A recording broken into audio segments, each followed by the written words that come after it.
Hey, it's Mr. Berdis here. Today we're going to go over the Ryobi PSBC-S2B 3-inch cutoff tool. Okay, this is a 18 volt 1 plus HP brushless. It takes 3-inch blades, and it actually comes with 3. It comes with one for metal, one for tile, and one for plastic and drywall, so you can use it on multi materials. And the auger will take 3/8 inch or 7/16 inch cutoff.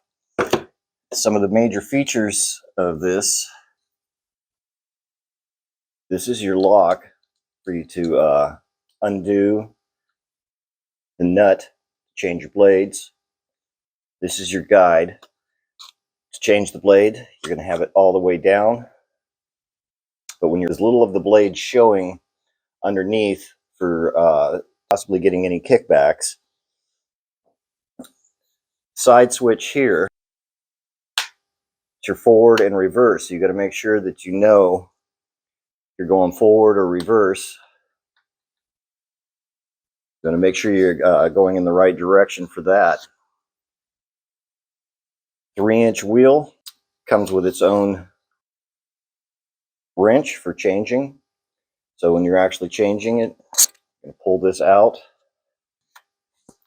press down your lock the auger, put that in. You're going to loosen it, and then you can tighten it back up, making sure it's nice and tight, and release. Always put the hex key back so you don't lose it, because I have a tendency to lose things. The tile blade right here is what we're going to use. So we take out our little wrench.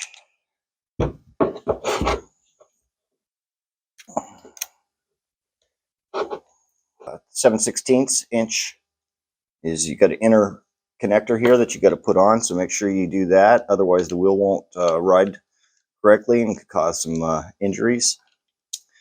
So take that off, and the outer ring.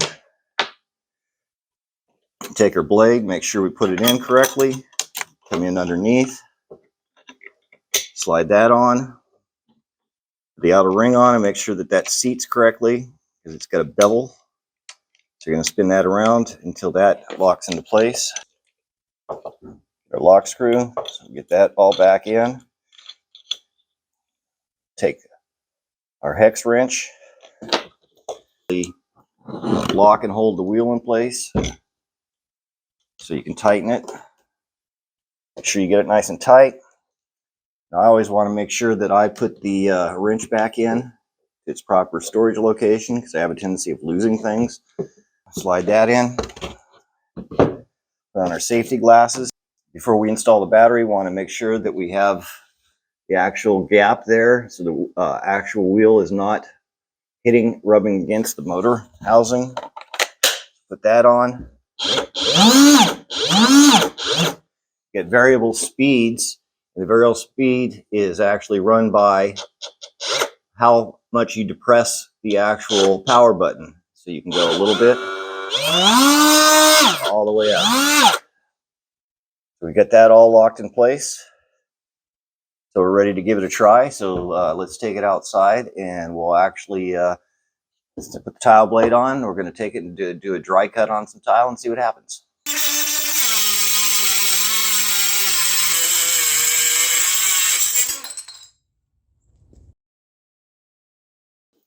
All right, so all in all, solid little tool. It takes a little bit of getting used to make sure that you do the cuts. I could found out when I was cutting through that material that I had the variable speed I needed to adjust. A couple of notes.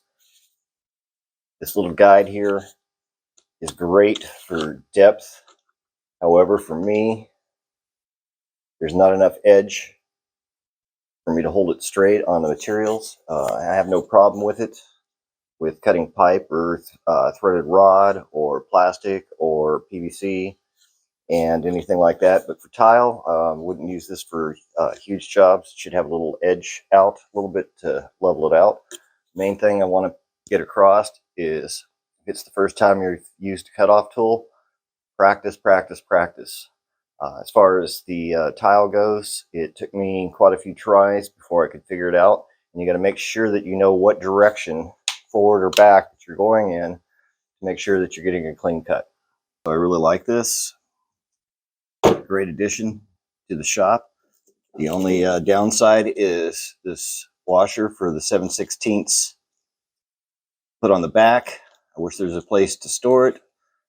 Because I can guarantee you I'm going to put this someplace safe and forget where that is. Always remember, dream, think, design, build, and learn. See you in the shop.